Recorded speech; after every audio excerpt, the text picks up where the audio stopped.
Oh, right, so at my booth. Oh yeah, okay. I have a booth over in the other hotel. Yeah, there you go. Down the hallway where the all the concerts happen.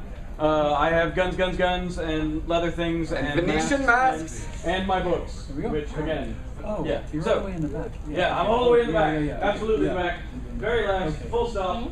Never again. Thank you. Hey! So, some of the stuff I'm going to talk about now may recap what's already been done, but whatever. Right. So, what is the Red Fork Empire? The Red Fork Empire is a collective of individuals who believe that using imagination and creativity is the source of having fun. If you're not doing that, you're doing it wrong. We want to endorse that and sometimes enforce that in other people who believe that they don't have that in them. People here today don't have to worry about mostly. Mostly. Yeah, okay. Because there are people out there who lost that spark, that 5-year-old spark, when they got all grown up, and they don't know how to play, they don't know how to imagine, they don't know how to create, they don't know how to just be ridiculous and fun. They need crayons. And they need crayons, which I had big ones. And we, of the Red Fork Empire, try to get them to get back into that, because that should not go away. You should never lose that part of yourself. That part of your brain should never be forgotten. So we want to open up your skull and put that back. Sometimes, literally. Some truth in the part. The imaginary part of the Red Fork Empire is that it is a multiverse that I rule. I rule the multiverse, which is everything. And all of you will eventually be a part of the Red Fork Empire, because I own all time and space. Just happens to be me. So, and that is the basis for it, so that people who want to use that as a playground, like I said before, can just go in there and just go at it. For the most part, I act as almost a creative director for the Red Fork Empire, just to make sure that some lines aren't crossed, because we like to, there is an adult side, but we also like to be family friendly as well. There's a time and place for all of that. So we don't want like tentacle stuff that goes into those places that like are very, very adult. Yeah, Japan does it right, and we'll just leave it in Japan. If you like that thing, that's fine. Great. There you go. It's over there. Right over here. Now, the Red Fork Empire was created, and the Emperor was created by what is called the Red Fork Event. The Red Fork Event is the birth of the multiverse. When the first universe split, forked. That's where the Emperor became, that's where he was, he saw it all. To him, before that happened, there was a door that opened up, and all he saw was red, and he saw all of his past self, his future selves, every iteration of who he could ever be was presented before him, and he shattered. Mind, body, everything. Now, yes, I'll actually get into that with one of the casts, which be a second to Red Fork Event. The home world of the Red Fork Empire is called New Byzantium, and the city is called the Citadel. It is one huge structure, which is the city. That is where the Emperor resides, and many of the citizens go when they're sometimes taken out of their own timeline and put into the multiverse, almost sometimes to fend for themselves. Sometimes when you traverse into the red, things happen to you, much like staring into my left eye, which is all red. The eye isn't red, it's all back here. It's all back there. So sometimes it mutates you, sometimes it does many, many different things to different people. Right, so, the will of the people. He's here this time. This is the cosmic gauntlet that happens to attach itself to the Emperor the most. It traverses space and time without him on many occasions. You may find pictures online with other people wearing this, and it extracts the dull from people. That is just one of its many powers. There are powers that it possesses that even the Emperor doesn't really know or actually care about, depending on which Emperor you talk to, and I'll get into that. So it was created, how do I like to say it? Does anybody remember? You don't remember? Yeah, great, citizens. Which bit? Give me a little bit more. It was forged in the heart of suns and Yes. cooled with the tears of Tears long of all forgotten gods. Yes. Ah, that's the first time I've heard that. Then you're not paying attention. It's because you trolled. And this is one of the first times I've actually- There have been many iterations of the will of the people, depending on which dimension you are at or where it's at. So it can change shape, but it never changes the form of a gauntlet. Don't put that in front. And right. So this is me and Miss Kitty, the Imperial Tea hostess, during one of Dr. Grimm's Steampunk bazaars. I did an Imperial Toast. And so we like to perform at museums and gallery shows and things like that to help promote artwork throughout everyone. There were many people that came through into this gallery that had no idea what steampunk was, had no idea about the different mediums that people use in steampunk, and it was a very good time. And Dr. Grimm does put on a very good show, and we were glad to be a part of it. The Queen of Sanctuary has a panel that does steampunk and comics, and I had the pleasure of helping her on that panel because I love Chris Bacalo, who did steampunk way before all this happened. I like his artwork. He's one of my favorite artists. His story is okay. His artwork is amazing. It's not really steampunk. It's his take on it. So there is a lot of steampunk elements, like the major character in it is called Cole Blacksmith. One of the influence I have for making the Will of the People, he has this one huge arm and his chest opens up and you can feed it coal. That's what it's fueled by. The Will of the People is fueled by the will of the people. That's where its power source is from. So it does whatever the will of the people as a whole dictate. So if the will of the people don't want this to be with the emperor, it's not with the emperor. It goes wherever it pleases or the people want. But to be clear, it does sometimes know that the people are wrong. Right. This is actually during, I used to perform Imperial Games at this actual event years ago.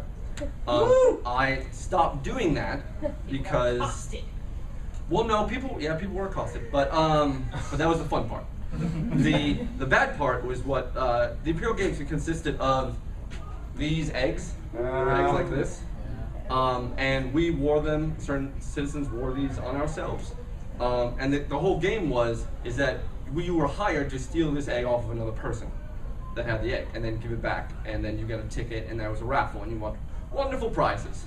Well, what happened is there were a few bad eggs taking the eggs. And one person would take all the eggs and then never give them back to anybody. So that kind of ruins the game for everybody. And that happened too many times, so I had to take care. I totally get rid of the games because they weren't fun for anybody anymore, especially the people trying to do them, like me. So the red. The red is this stuff, this cosmic stuff that created the multiverse. It is also the stuff that is in between the different universes. There you go. Now, New Byzantium, the way that it looks, I'm using these as a sort of a reference point because New Byzantium constantly changes because time and dimension constantly change in the Red Fork universe because the multiverse itself its mythos is dependent upon those who tell the stories about it.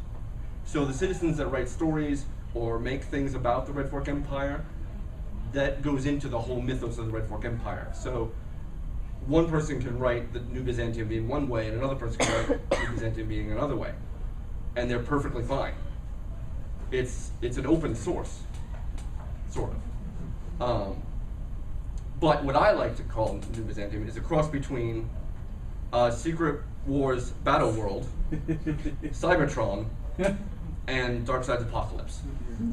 You mash all those together, New Byzantium. It's very welcoming. Will of the people? Will of the people extracting the dough from someone? Who could this be? Don't look at me. The mime doesn't like him. Striking goal. Okay. Now the castes. There are different castes within the Red Fork Empire. Oh, and somebody please give me like a 5-minute mark for 2:30, like 2:25. You're good. Okay. Right. So there is the venerate prescript, which are the aristocrats of the empire. They believe that blood should rule. Privilege. And a upstanding member of the caste of the venerate is the Baron von Leahy. Oh, Baron. He is sporting his, of course, his armband and a paddle Oh. that he likes to use. There are no kids in the room. Okay, No. good. You're good. Now this is the logo of the Executrix Doctrine. They are the officials of the empire. This was created by one of the citizens of the empire with a little bit of help with myself, because I like to have somewhat of a uniform look to like the logos and insignia and all that type of thing. I try not to have anything that is already established by somebody else. We try to be a little bit more original. We take a lot of influences from different things, but still we try to be as original as we can. So that's a symbol of that. They are like I said, the officials, the ones who wear the top hats and the tails and all of that. Brad Harrison, yes, the bureaucracy, the paper pushers. He is one of the major people of that caste. He makes a lot of paperwork for people to do and stuff like that, like a lot of surveys of questionable science and and other things of that. The ministry. Right, the Ministry of Questionable Science. And he just runs with it. And he does a lot of leatherworking material too, which is fantastic. Then there are the clergy of the empire, which are the Sanctus Fanain. They believe in the divinity of the red and the divinity of the emperor. Upstanding member of the Sanctus Fanain is Jasper. I don't know what is, oh, he looks like somebody. He doesn't look that upstanding. Kind of looks like a person. A thingy. I don't know what you're talking about. Right. He looks nothing like anyone in this room. Jasper is one of the inquisitors of the Sanctus Fanain, who believe, well, you could always ask him when you see him. I'll let him tell his tale about his own inquisition. This is another symbol created by another member of the empire for the métier, which are the artisans, the builders, the engineers of the empire.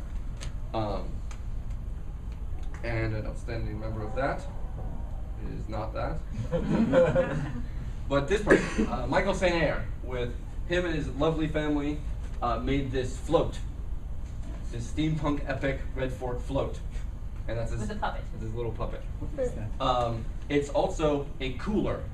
Because he likes beer. Good for morale. Because some people in the empire like to drink things that Cold. aren't cola.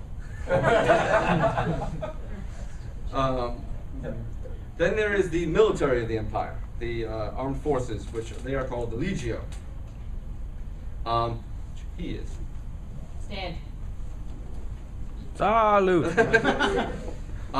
This outstanding member is Brandon, also known as Vice Admiral Ashbel Stanley.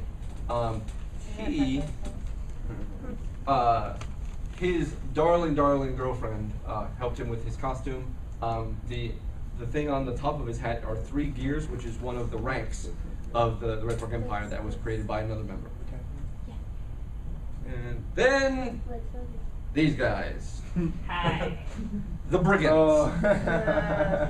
The brigands of the empire are the unsavory characters of the empire. They're the potential criminals of the empire that the emperor enjoys to have around. Sanctioned. You can say sanction, that's fine. He's amused by the brigands. This is the Hatter, or Baron, not Baron, Edward von Arkham. His hat contains, I guess, a universe or something like that. I try not to touch it because me and it will probably or something. He's crazy, and he likes things that are elder and and like all that type of stuff, and he can have it. Japan. Not that type of Japan. Not that. He's not into that. I mean, he might be. I don't know. I don't question. Is that his new salute? It's my salute for him. Salute. Right. So, like I said before, there are different insignia of the Empire that I created for the different time periods or eras or genres. But the Red Fork Empire doesn't just stay in steampunk. I want it open to all genres. Either the 501st, like Star Wars, or cyberpunk. There are a lot of anime stuff. Not the Japan. Tentacle. Right. I mean, we like tentacles, just not in that way. Unless that's your bag. If that's your bag, go right ahead and have a bag of it. So. Stop it. Is that bag made of tentacles or a bag full During of events, one of the things that I like to do, and the citizens like to do, is we have Imperial Portraits. So whenever there's a large amount of us at an event or at a gathering, we all take a picture together to show how, like, we're all cool. Like the one tonight. There will be one tonight, yes, Yeah. in the embassy stage. Then we'll all get together and take a picture together, and then if anybody else wants to join in afterwards for pictures, then they can join in for pictures. You're a very, very courteous person for doing that. This was taken at TeslaCon. Now, also with the Imperial photos, we also sometimes like to have awards, where either I will give out awards, such as armbands for people doing stuff in the name of the Empire, or for other people that may want to give awards to other people. If that makes any sense whatsoever. Except Wick. Wick will never get an Well, armband. yes, Wick will never, ever Ever. get an armband. Right. And then the Emperor would burn it.